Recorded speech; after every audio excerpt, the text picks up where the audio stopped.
battle. Welcome, guys, back to the I Love Wrestling podcast. I'm your host, as always, Justin Woolwine, and today we're welcome with Exodus Pro Wrestling star Hunner. How we Oh doing, yeah, man? baby. Well, how's it going? Thank you for having me, man. Absolutely.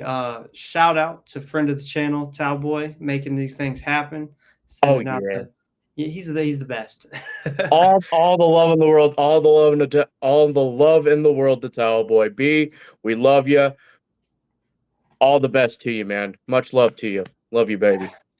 Before we dive into your wrestling career, your wrestling fandom, sure some stories about Mr. EC3 like we was talking about off air, but would you like to shout out your social medias and even upcoming events? Absolutely. Absolutely. So I go by Hunter with an H. That's HUNNER with an H. And you can find me on Facebook at Hunter Huffman, Hunter. Wherever you need to find me, Instagram, Facebook, um, Twitch, what have you. I'm there. If you want to find me, find me. Okay. Simple, easy. I try to start in the same place here on the I Love Wrestling podcast. I know some guys say it's the most generic question ever, but we Mhm. all became a fan sometime in this Yep. crazy world life. Some of us young, some of us older. When did you find professional wrestling? So I found professional wrestling really early in life. When I was about 5 years old, give or take, was when I first discovered it. I didn't really get into it until I was like maybe 7 or 8. Um, and that was just because SmackDown was on at around like 8 to 10. So I mean that was like prime time for a young guy like me on a weekend to just be like, hey, what are these guys doing? This is really cool. Like let me see what these guys are doing. And then I found out about guys like the Hardy Boys and stuff like that because they're like originally from North Carolina. I'm originally from North Carolina, so it's like, oh, we got some common ground here. These guys aren't just like from California or something like that. They're actually like local and stuff. Let's go, dude. Hell yeah. So who was your favorites growing up? Oh, dude. Like back in those days, it was Batista, it was John Cena, of course, Undertaker, Kane. Was a real big fan of Kurt Angle back in the day. Man, just thinking about it brings back all these memories. Like that, like I specifically remember this one match from like '07. It was like '07 or '08. It was a tag team match between the Boogeyman and Kane versus William Regal and Dave Taylor of all people. And I just specifically remember Boogeyman just losing his mind on the apron. And I'm just like, what is this? What am I watching here? We have a pyromaniac that that likes to burn things, and you also have this creature from what I can only assume is from the Black Lagoon, and going up against these posh British guys. This is you can only see that in wrestling. Absolutely. You could only see that in wrestling, and it's that kind of absurdity that made me fall in love with it ever since. Like you have such outlandish concepts and gimmicks, and it's so gripping, and the storylines that fall into it are so captivating at a young age that you're just like, wow, all of this stuff. Even though, I mean, looking back at it, it was what it was. I mean, a lot of the stuff that they were making was like prime stuff back in like '05, '06, '07 for SmackDown, at least in my opinion.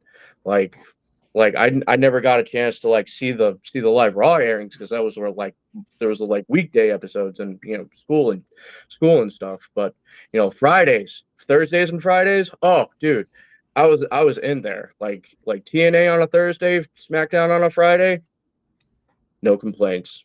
No complaints. You was roped in.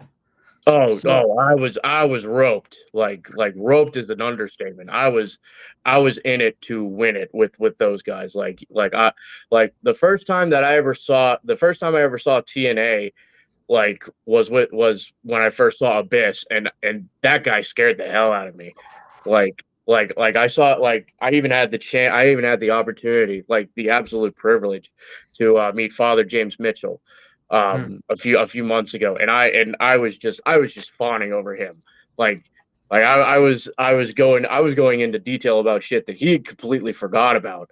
Like he was like, I didn't think that something that I did for an offhand would have resonated with you in such a way. And I'm like, yeah, no, that is the effect that you had on me. You were my childhood. Like I love you. I love the stuff that you guys did. Terrified the hell out of me as a kid, but like, you go back and watch it and you gotta respect it. You know what I'm saying? I think just bringing up Abyss. Abyss always captivated me because he reminded you in a way of Undertaker and Kane, but Hmm. like the extreme version. And it's crazy to say that because Undertaker and Kane, if you think about it on the surface, are already extreme gimmicks. Oh yeah. But then Abyss he was just so captivating with Hmm. the way he was able to not only inflict pain, but able to take it. Well, he was able to. He was also able to bring it to that next level because I mean, you had the barbed wire massacres with Judas Messias and Sabu, that just kind of catapulted him up to that next level. I mean, I mean, Terry Funk would have had a field day with Abyss if it were back in the day. Like Yes. I know it for a fact. Like I feel it deep in my bones that Terry Funk, God rest his soul, would have had a field day if he was in his prime with Abyss. Oh my God, it would have been so it would have been so cool to see. I th- like I don't think Abyss honestly gets enough credit for how important, for one, he was to TNA, but just that generation.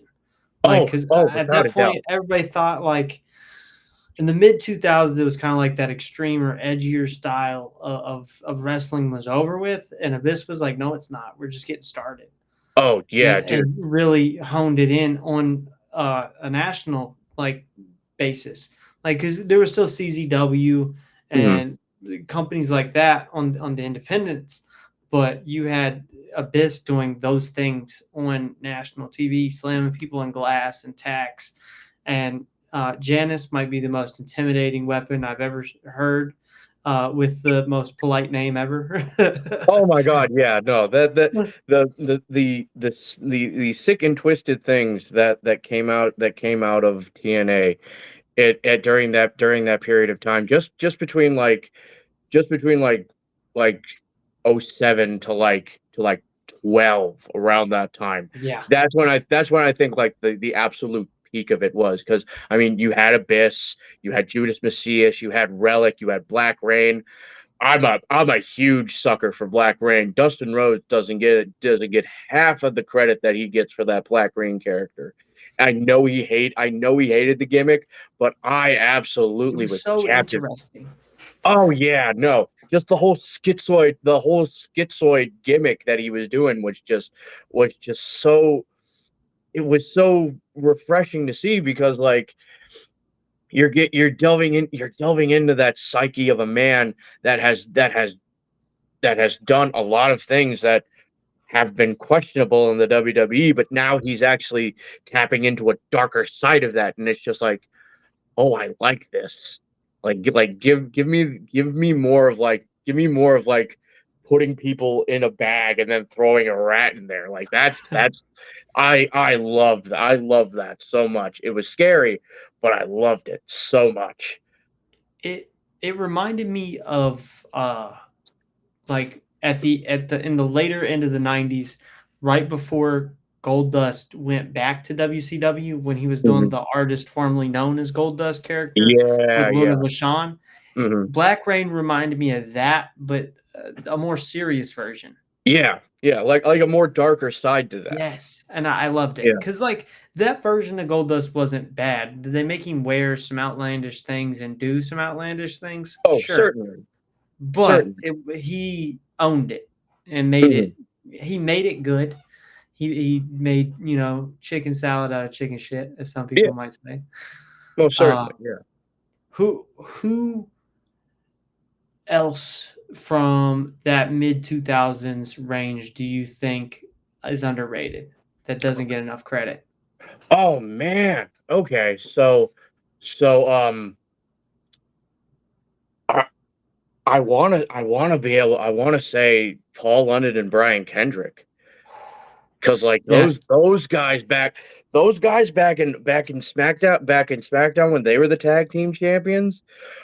Oh, dude, they were pulling out some stuff. They were pulling out some stuff. I was watching some stuff not that long ago with them and Casey James and Idol Stevens, and they were putting on clinics in that ring.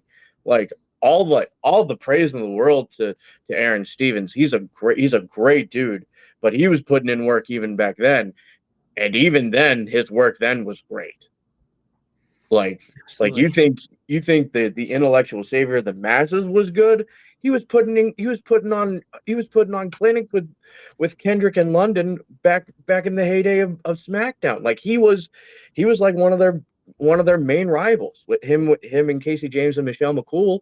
Like they were running SmackDown down to the ground. It was awesome.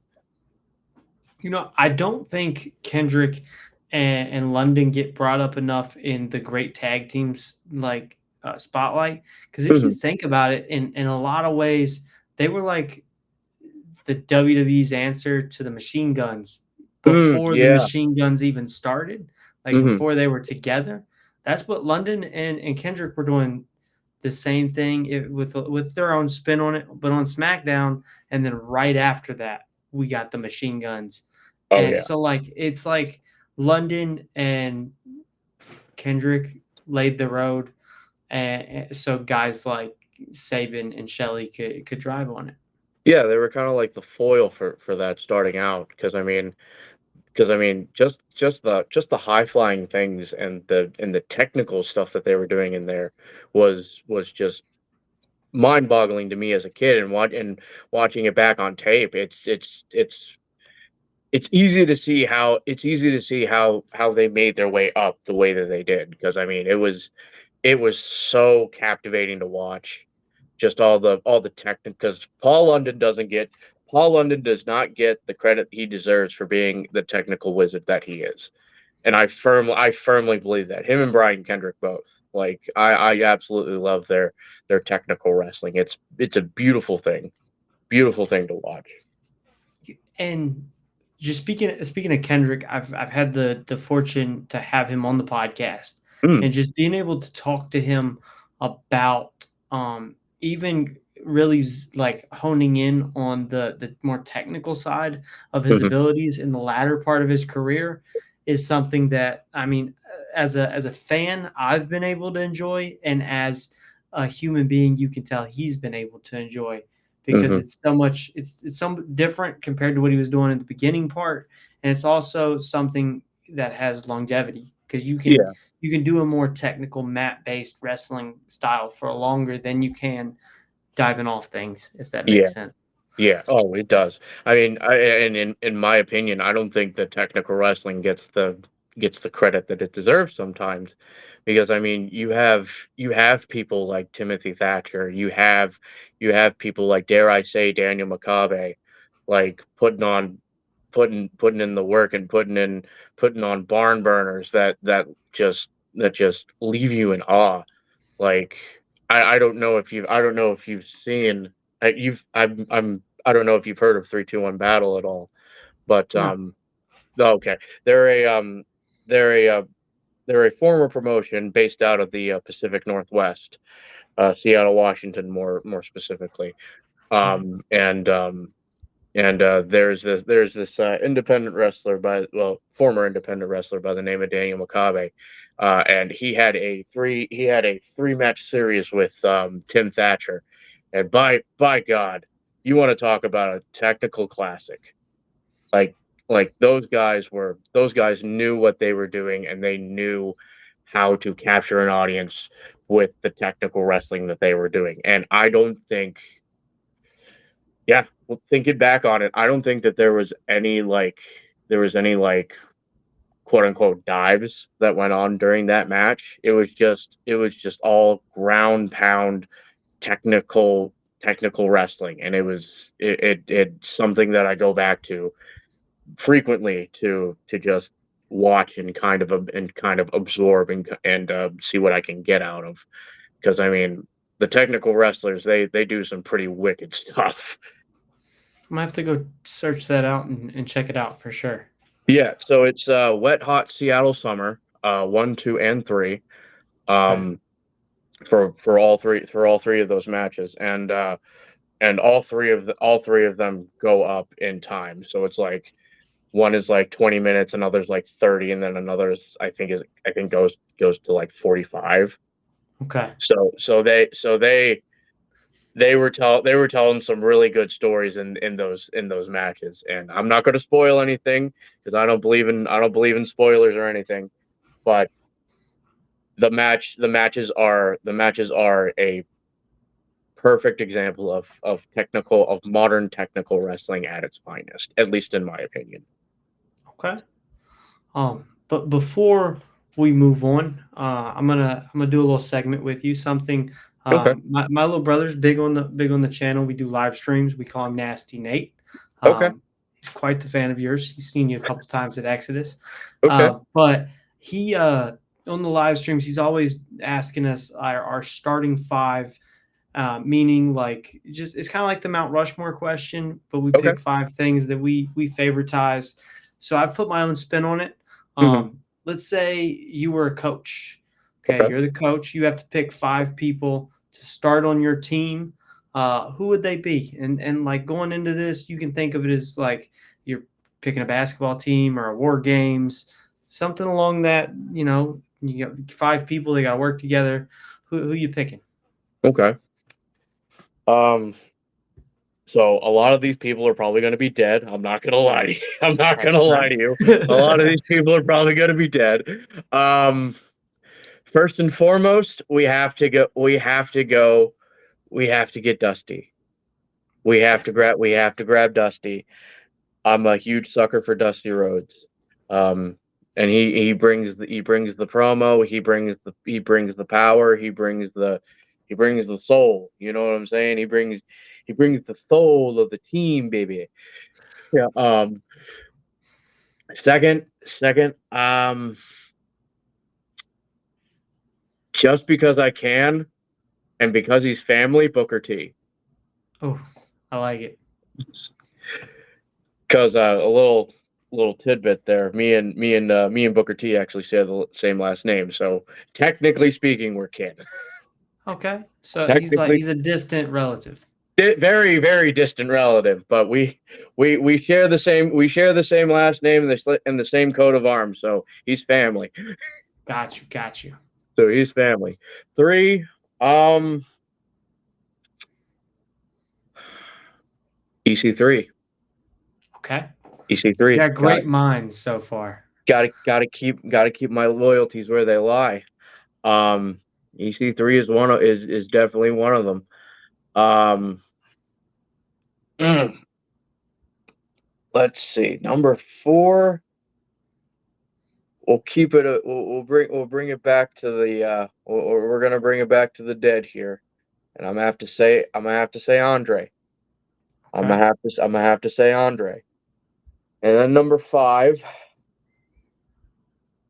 Well, he brought me on here, so I'm kind of obligated now. We gotta go with Talboy. Okay. We gotta go with Talboy. So in theory, if somebody had to take the pinfall on this team, who's it going to be? Oh, Cowboy, I love you, but you're taking the fall, bud. I'm sorry. I'm sorry. Fair enough. I I put don't think too many anybody big else names is. up front. I put too many big names up front. I'm sorry, Pete. I'm sorry. I think he'd be glad to take the fall for those four men. That's amazing. Mm. Um, you know, something that always interests me when talking to wrestling fans is like usually growing up, there's a time in your life where you stray away from it and then you come back. Was that Mhm. you, or was you No, always into it? no, no. I've always been into wrestling one way or another. It's never really it's never really left me. funny story on that actually. I even got wrestling updates while I was in basic training. Okay. Like, like my drill sergeants would would make us horseshoe around them, and they would just go off and tell us what happened on like Monday Night Raw or Friday Night SmackDown, and this was around the time that Goldberg like first came back. So Okay. so we were in like we were waiting with bated breath to see what was going on with that. Because I mean it was one thing, it was one thing for Goldberg to kind of just take his leave the last time in like '03, but for him to come back in 2016 while I was in basic training of all things, I could have been anywhere at that point in time. But for some reason or another, they just said, you know what, let's just now's the right time. Let's bring him back now. And we're just gonna have him miss everything. Just bring him on in while he's none the wiser, you know. Only for a drill sergeant to be like, so Goldberg came back last night, and I'm like, what the fuck? When? I thought he was dead. Like, what the? What? Where did Goldberg come out of? What garage did he come out of? I know. I'm like, Jesus Christ! Like, are we? Like, I know we're not hurting for names that badly, but I mean, if we need to bring in a monster, bring in the monsters. I guess, man, oh day. I mean, at least he stuck around long enough to where you'd be able to see him, I'd assume.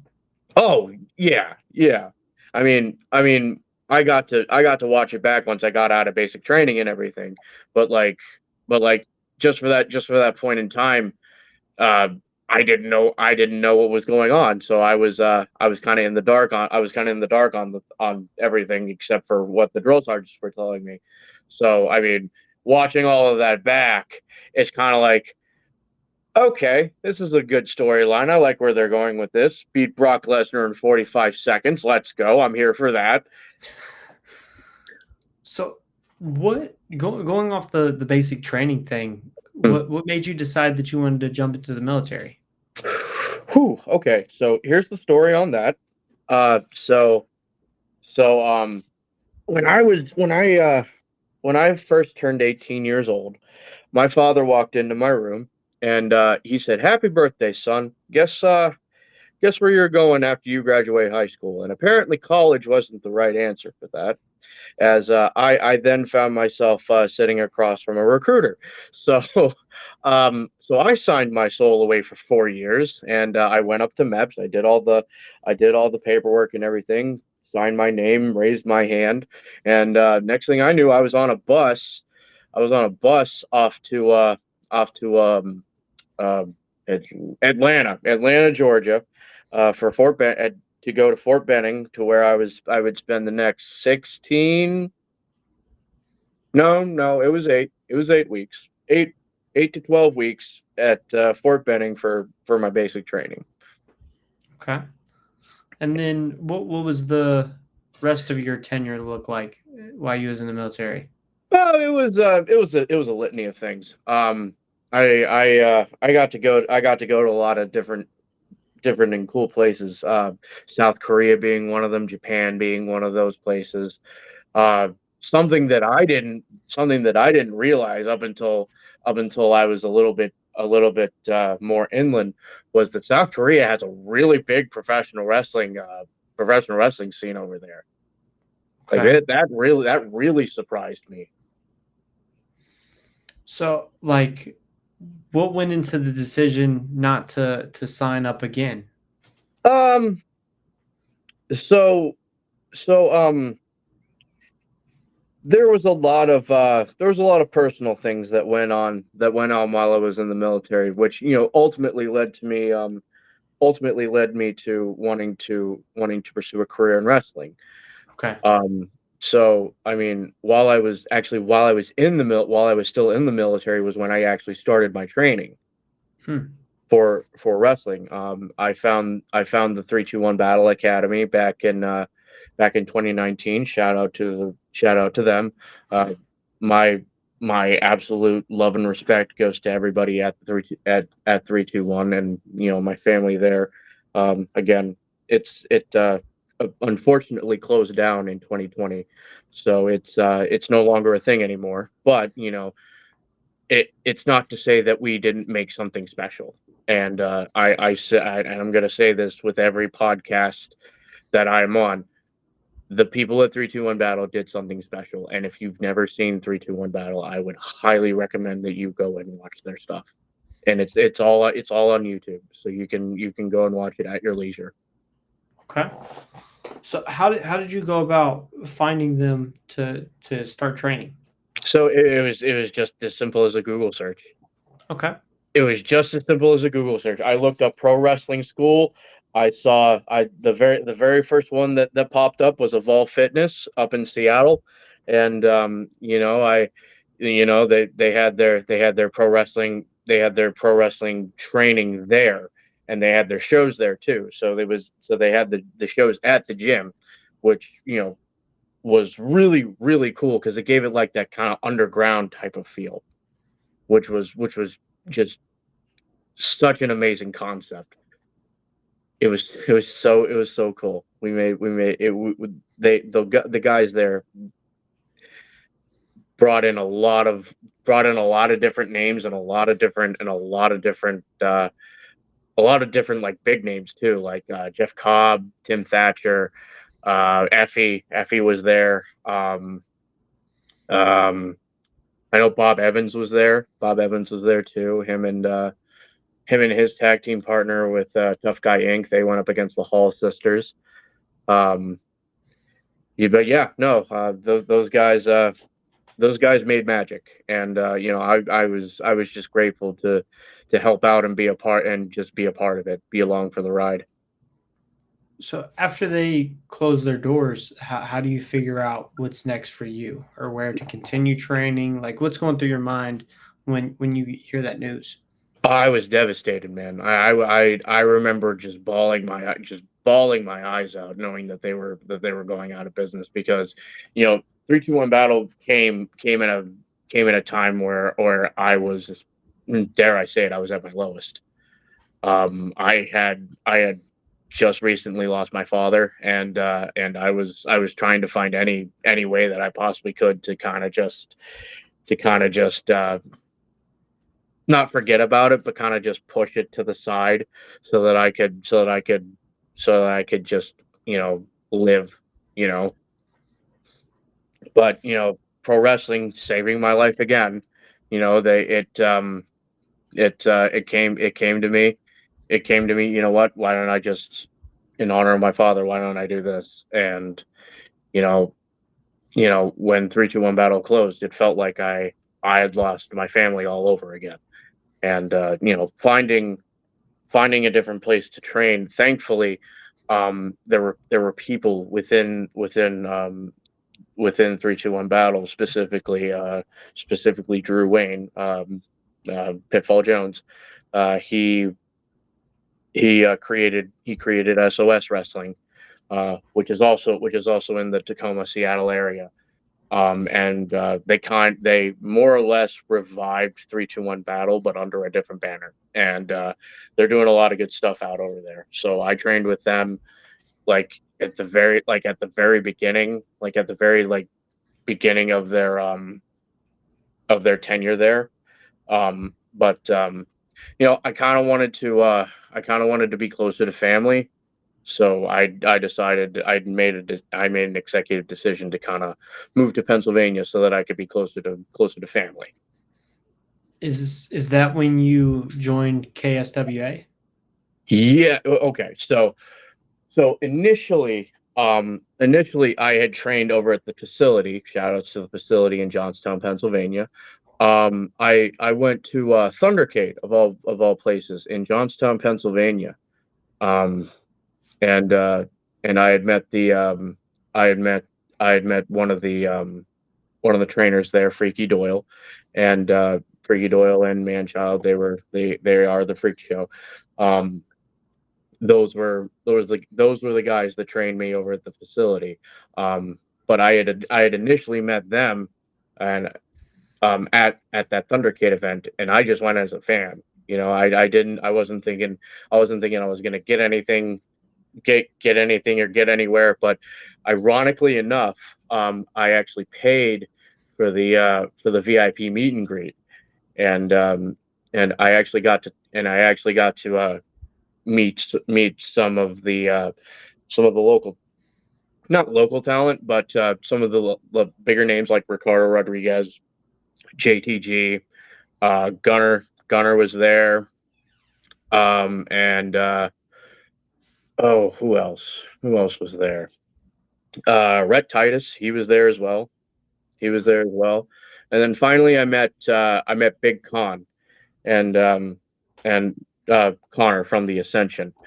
I kind of told him my story and everything, and he was like, "Well, luckily enough for you, this young lady right here," and he points to Freak's wife, Med, and he says, "This young lady right here happens to know of some individuals who can actually train you." And I'm like, "Oh, really? Well, that's actually really beneficial to me. Thank you for that." So if you want to thank anybody for getting me back in the game, you thank Connor from the Ascension, because he's the one who pointed me in the right direction on that end. That's badass. Oh, dude, I give all the credit in the world to him. He's gonna deny it.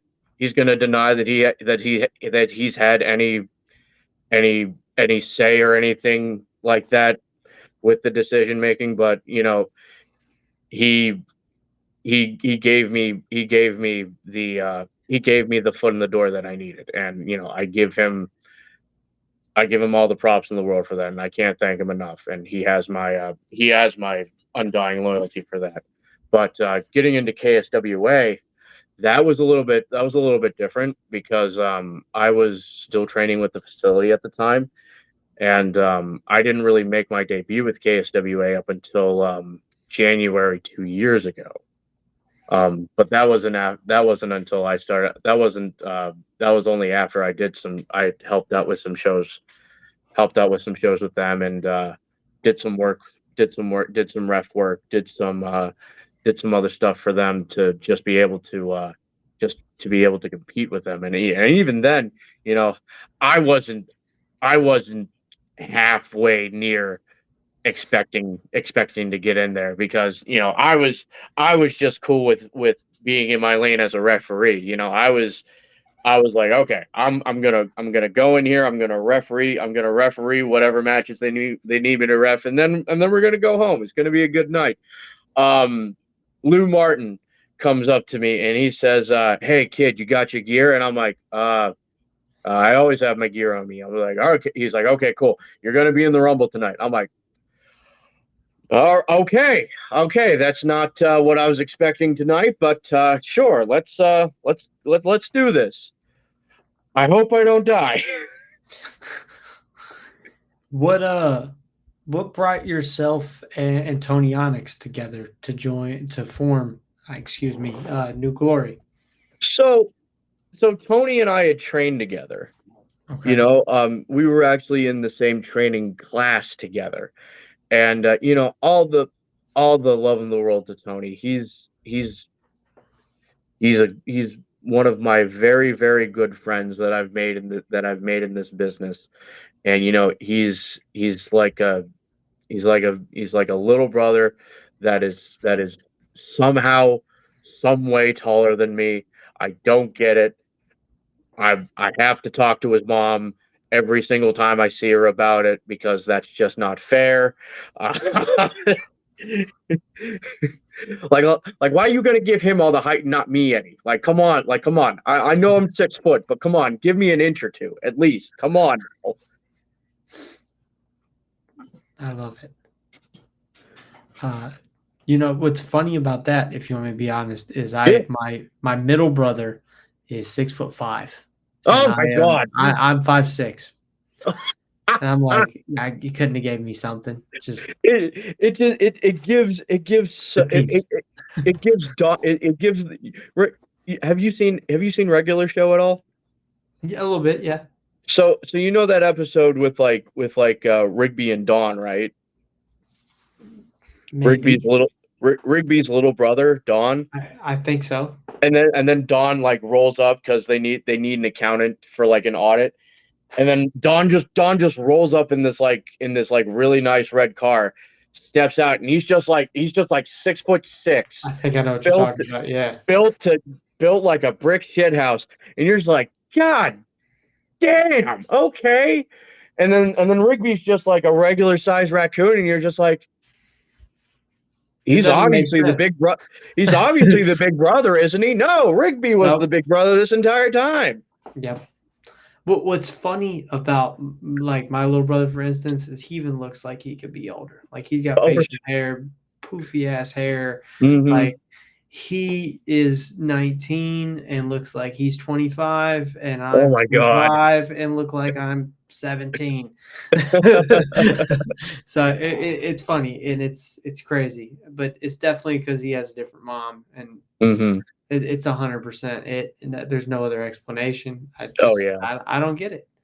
Um, but back to wrestling. Yes. What was it like for you and Tony to be able to win the KSWA Tag Team Championships and then hold them for 200 plus days?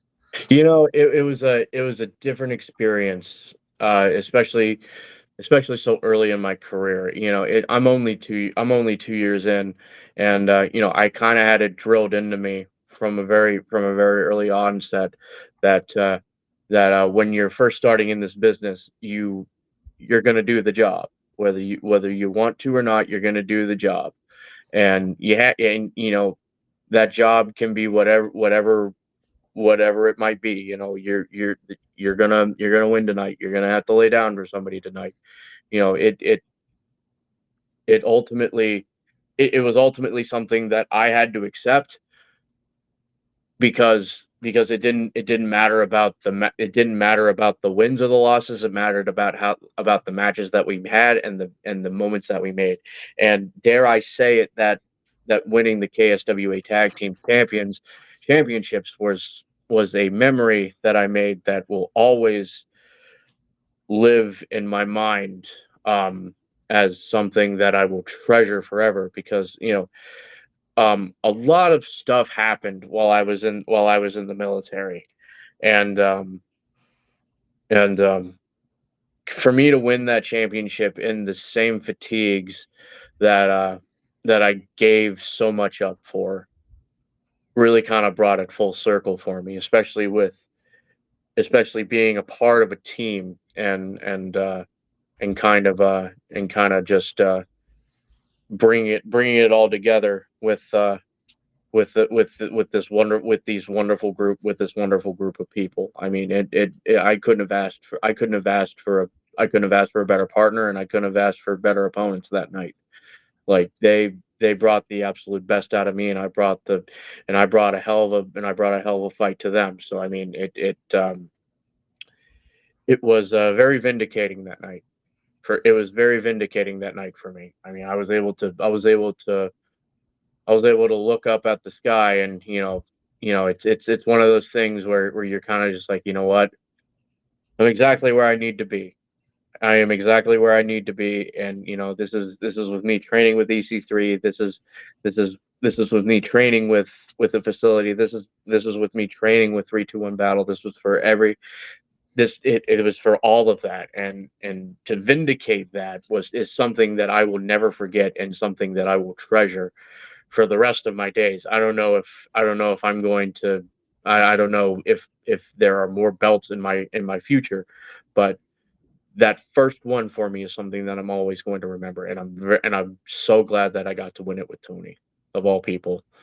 I mean, doing it with the guy that you trained with, and doing it with and you kind of grow, and you kind of establish that friendship, and you ride together, you win together, you lose together.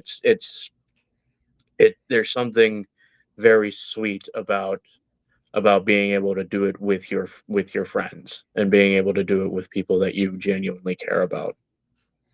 Absolutely. Yeah. You bring up EC3. How did you first meet EC3? So I first met EC3 um, back in February of 2023. No. This is 2024. Um, it's 2024, February 2024. I had attended a seminar with Big League Pro up in Erie, and I'm not even gonna lie to you. I was nervous as all hell. Like I went into this thinking, this will be something that is either going to be really good for me, or I'm going to proverbially shit the bed, and one of the top guys that has been in this industry is going to see it, and we'll see what happens. Um, but thankfully, I had somebody there with me, Rev Ron Hunt. All the love to Rev Ron Hunt. I kind of took him to the side, and I'm like, hey, I'm really nervous about this. I'm really nervous about this seminar. Do you think you can just kind of stick with me, and we kind of work this out together? And he's like, yeah, just stick with me and we'll be fine. And ultimately, the layout of the seminar was that you had to do a minute promo, and then you had to do a 5 minute match. Um, I did the promo in my army gimmick, um, and then me and Ron had a 5 minute match, which frankly, uh, frankly, not a good match. not No. not what not from what I'm capable of now. Not from what I'm capable of now. From where I am now to where I was back then, night and day. Night and day. Night and day. So, but we still went we did the deal, and he EC3 gave me some really good pointers, and I'm just sitting here like in awe of all of this, because like, guy's been on TV. He was the NWA heavyweight champion at the time. So, this is getting these kinds of critiques, and getting this input from him, with me only being like a year and a half, and being only like a year and some change in the game. And he asked me that. He was like, "How far along have you been in?" And I'm like, "Well, I've been training for about 3 years. I've been doing in ring for about a year and a half." And he seemed taken aback by it, because I was able to go out there and put on a fairly decent match with somebody who I've never worked with, and we did something really cool. And ultimately, me and him talked after the seminar. He's like, "Kid, you should come and train with me." No, no, didn't feed me any bullshit. Didn't uh, didn't try to didn't try to sell me anything. He just point blank. You need to, if you want to make it in this business, come train with me. I will teach you. I will teach you the I will teach you how to make it in this business. And he has taken me for a hell of a ride, and we're not getting off anytime soon. And I am loving every single second of this journey that I've been on. It's been so cool to just be able to sit under his tree and just bask in all the learning that I'm doing. It's so fucking cool. What's been the biggest piece of advice that you've gotten from 3? You know, there's a lot of stuff that he's told me, um that I've really taken to heart. But the one thing that he always tells me, and he will attest that he always tells me this, is that I just need to be in the moment. I need to be present in these moments that I'm having, not worrying about what I'm doing next, just kind of looking around and feeling where I'm at and, you know, making these moments mine. And, you know, just being able to take a quick pause and, you know, gauge where I'm at and hearing the crowd and, you know, kind of just feeling that energy. It's something that is, you know, it they really say they really do mean it when they say that adrenaline is probably the most addictive drug that you can have in your system, because once you get that rush, you need it again and again and again until it's just like until you're constantly in that mode, you know. And it's something that you know has been something that I've been chasing for God knows how long now. I mean, I've been with all the good stuff that I've been putting out as of late. You know, it's been I only have EC3 to thank for that. You know, I mean all the love and all the love to the people who trained me before, but you know, I'm reaching new heights and new levels with EC3, and it would not have been possible if not for EC3. So, with that said, how important was it for you to get that training under EC3 and the likes of Rex Brody and Aaron Stevens um, at Exodus so that you would be able to control your narrative? Mm. It frankly it was a no brainer.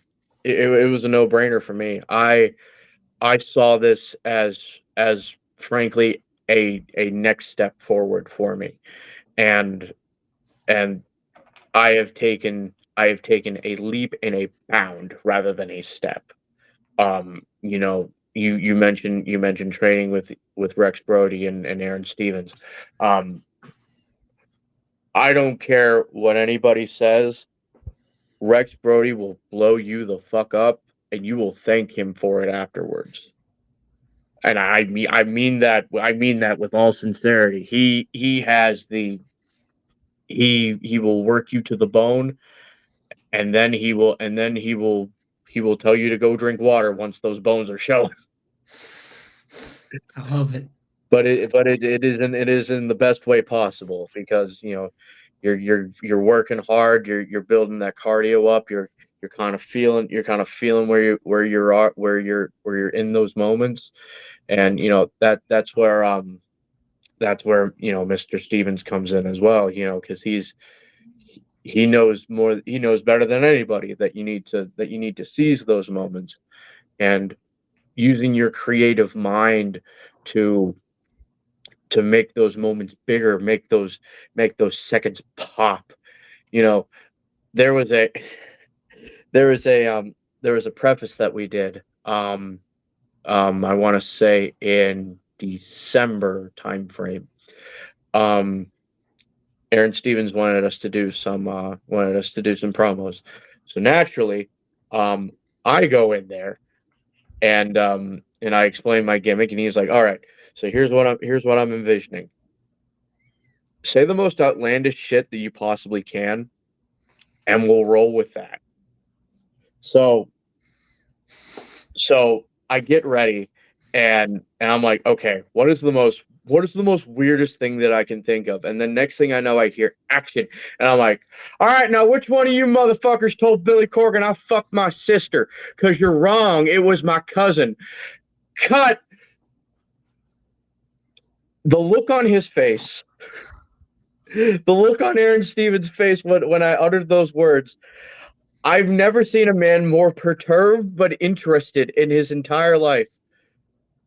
I don't know how I managed to capture that lightning in a bottle with him, but he was like, "I love it. We're keeping that. Lose the fuck." So was that his only critique? That was his only critique.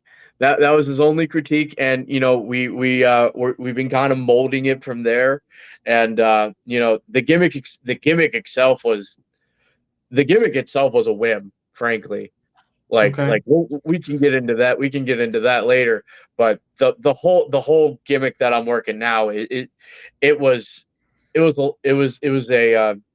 the brainchild of what would happen if we do this? What would happen if we kind of approached it this way? You know what I'm saying? Like it was a stroke of genius at the right time, and by God, have we been running with it ever since. So how did Hunter Huffman become Hunter with an H? So so the way that I like to tell the story is that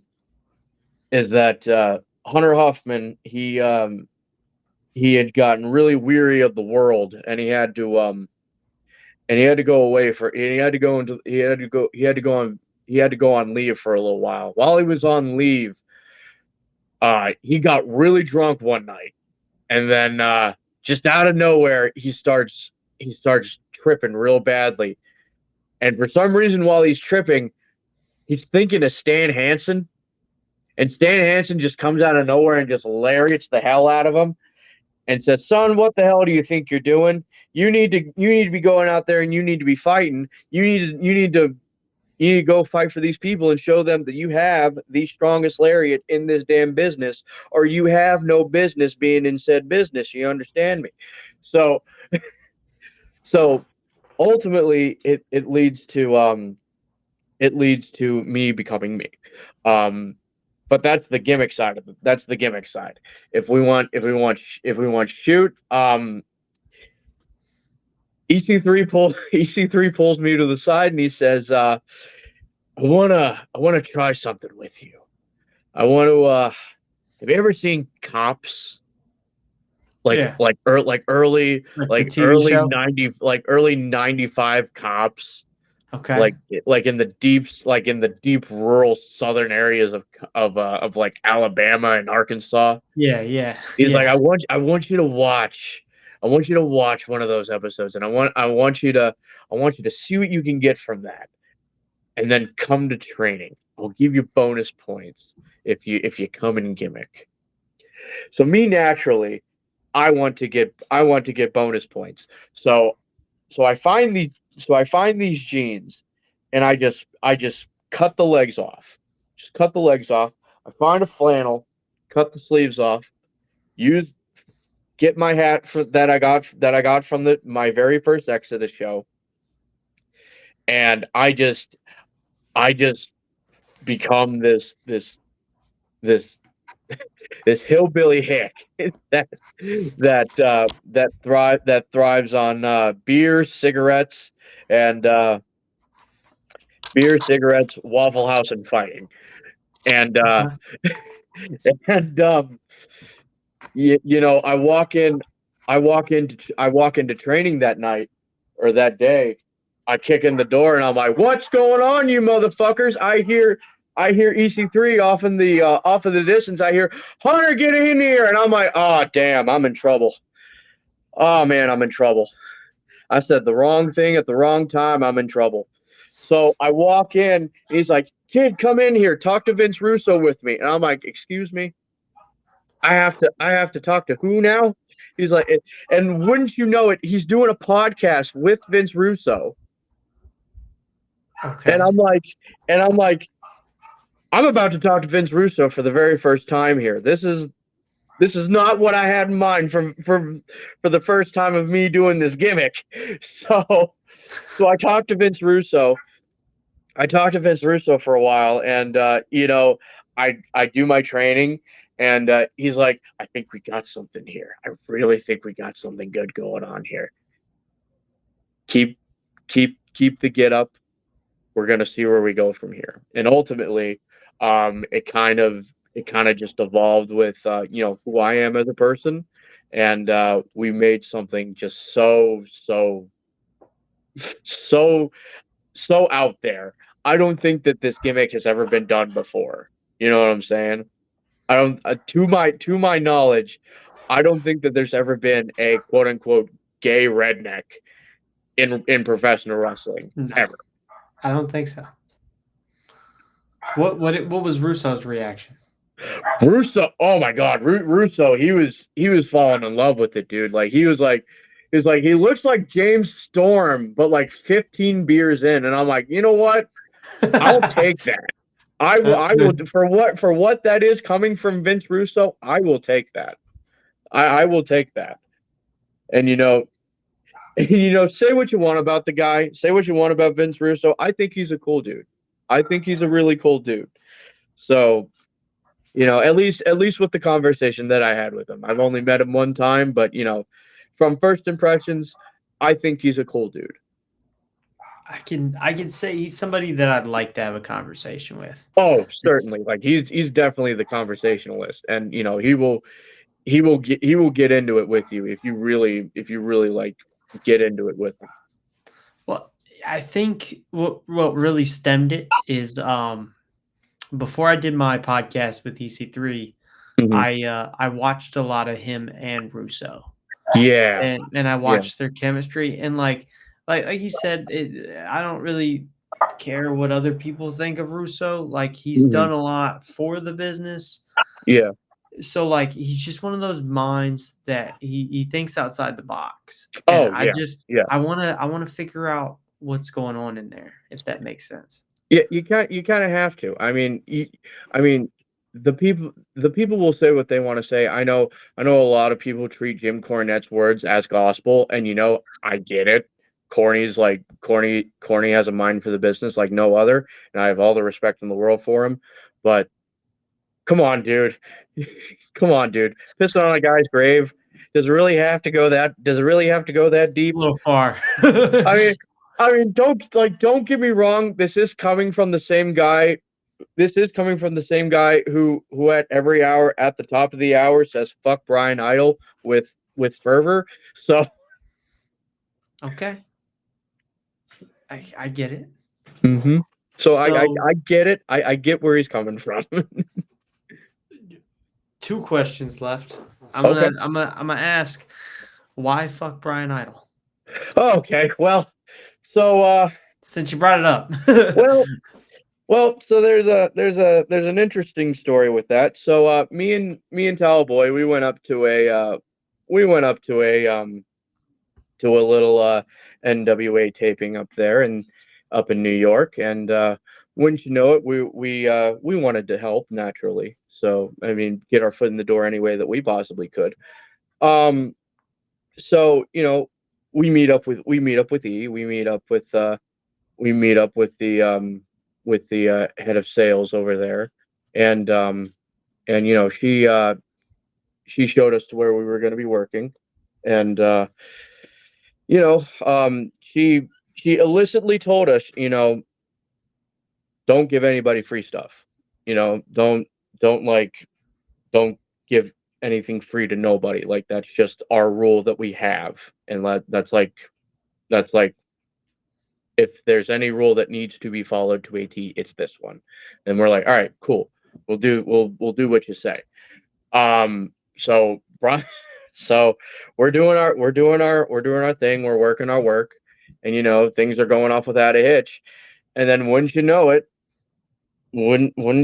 fuck ass Brian Idol comes comes to the he's in the line, and he's like, let me get a t-shirt, and we're like, okay, that's which one do you want? He's like, I want the 77 one. All right, $25, cash or card. And he's like, well, I shouldn't have to pay, I'm a talent. I'm like, well, bud, sorry to tell you, but rules are rules. We gotta abide by them.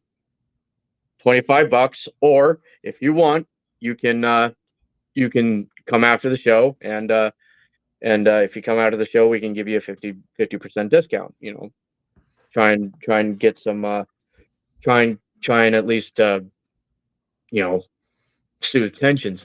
And then he just starts motherfucking us, and he starts dropping all these f-bombs, and I'm like, dude, there's no reason for this. Just pay the money. Like what? like what? Like it's not that, like, I mean, if you're broke, just say that. You know what I'm saying? Like if you're Okay. broke, just say that. I get it. I'm broke too. Like that's neither here nor there. But yeah, no, I was it it's one thing. It's one thing if it was just happening to me, because like I can take anything as long as you can't top being called a waste of space, and as long as you don't top being called a waste of space and semen, there's nothing really that can get to me. Like Okay. like you can say whatever you want to me, but the minute you bring my friends into that, I don't play that. I don't play that at all. So I was ready. I was ready to get into something with somebody real quick. So so for the entire night that we were for the rest of the time that we were there, and until future notice, it's FBI, fuck Brian Idol all day, all night. Okay. I think just because it sounds fun at this point, you got to get that on a shirt. An Oh, FBI definitely. shirt has to Oh happen. yeah. Oh yeah. Oh dude, That's if we good if shit. we can get an FBI shirt going, like that. I know a guy that Oh makes my god. t-shirts. He actually makes Exodus's t-shirts. I'll send you his information. You maybe can make that happen. Please. I'll Please. Oh my god. I I got you. need to make that happen. I will as soon as we get off here, I'll send you his Instagram. Yeah. Uh, but one more question. I wish I Yep. had more time. I'd love to talk to you all night. But one more question, and I'll let you Yep. Yep. go. Um, we are October. We got 3, 4 more months left in no 2 months Yeah. left in the great year of 2025. What goals do you have left for the year? Where do you see yourself walking into 2026? Well, for 2026, well, of course, KSWA is going to be closing its doors here. So, my goal as of right now is to give the fans of KSWA the best matches that we possibly can. That is my goal up until 2026, just to output as good of matches as we can for those people, because for 25 years the KSWA has been going strong. I'm sad. I'm deeply saddened that their doors are being closed, but you know, again, I said it with 3-2-1 battle. I'll say it with KSWA. These guys have made something special, and it needs to be known and it needs to be said. Shout outs to Lou Martin and Sean Blanchard. Those guys are phenomenal men, and they're even better talent. So I mean, they they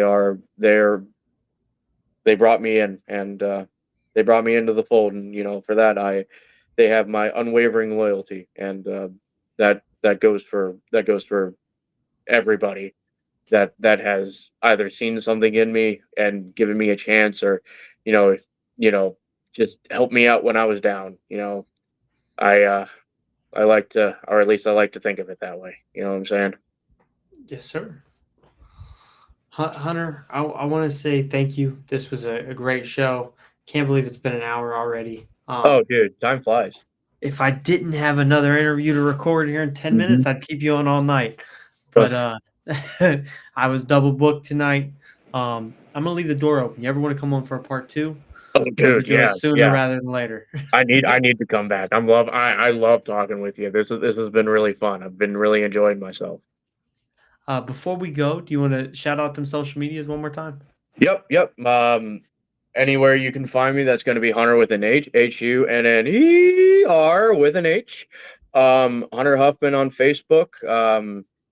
Uh, yeah, anywhere else, Hunter with an H. Come and find me if you need to. Sounds good, man. With that said, I'm just gonna leave this at see you next time then. All right, I'll see you next time, baby.